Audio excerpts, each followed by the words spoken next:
Today, I wanted to have a little bit of a different kind of creative chat, perhaps a reckoning of sorts. There comes a time when we're not getting any younger, and that realization just seems to land a little bit differently. I rejoice in the present, for this is the time I embrace the cadence of the cosmic sublime. It's not that we're afraid of getting older necessarily. Time just starts to feel a little less theoretical.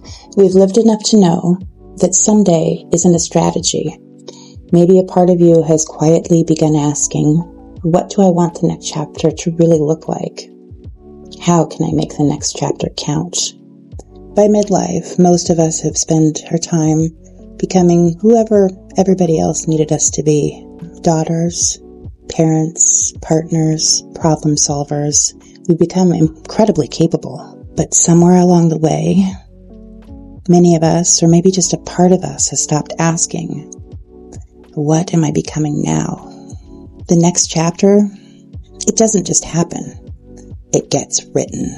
This isn't about checking things off a bucket list. It's about waking up 5-10 years from now, someday, one day, wondering what we were waiting for to give us permission, waiting till life settled down, waiting till you grew confidence, waiting till you knew exactly the right thing to do. But we know that years pass either way, and the question still remains,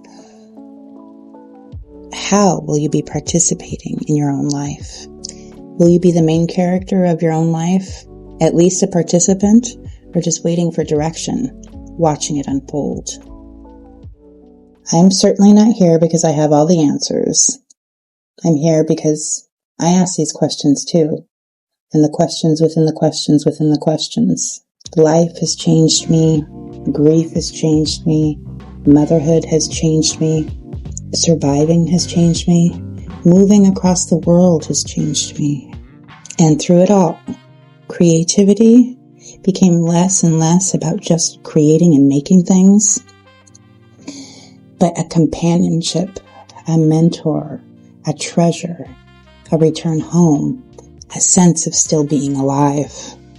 So, I think of myself not as an expert, but as a fellow traveler who happened to remember to pack a flashlight. Maybe the intensity we feel isn't a sign that we're behind. Maybe it's the evidence that we're ready. The pressure, the tension, the uncertainty doesn't have to create chaos and panic. We can embrace it as momentum. We hear so much about reinvention. What if the season isn't asking us to reinvent ourselves at all, but just to reclaim and remember who we've always been? Permission that it's okay just to be ourselves. Maybe it isn't about becoming something new at all, just about becoming more honestly and unapologetically you.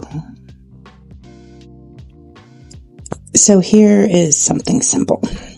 What if we just take a few minutes to ask ourselves the question, if I stopped, if you truly stopped imagining anyone else's perceptions, stop trying to gain approval, acceptance, to impress anyone, what truly touches your heart and can't stop coming and crossing into your mind, that gives you enough excitement and recharges and renews enough curiosity? What would give you that little nudge, that simple inspiration, the one thing that you'd like to begin? Don't try to solve your life, bring world peace, resolve all the problems of the world. Just consider, just notice the answer to that one simple question. What if nobody was watching, if you didn't have to impress or do anything for anybody?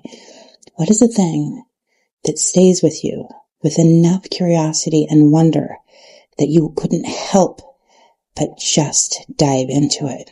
I'm just asking you to consider, to just write one sentence and take one teeny action that honors that, and consider that one aligned action to be enough. Doing something small might seem insignificant, but small actions compound. As we know, so do small postponements. Mañana, tomorrow. One leads us to momentum, and the other leads us to one more year. We're not getting any younger. And strangely, that's not a problem that needs to be resolved. It offers clarity. It offers perspective. It offers us permission to realize that our life is not over. And the best parts of our life don't have to just wait for someday. The next chapter, of course, won't get written all at once. It'll unfold over time, and it will be reflected in our small decisions, our tiny actions, our reinforcements of our true will. Those small acts of creative courage that we can take on an ordinary day like today. So if today's the day that you want to make the ordinary extraordinary, maybe you're exactly in the right place and you just need to claim it. The place where it's time to make the next chapter count. I rejoice in the present, for this is the time I embrace the cadence of the cosmic sublime.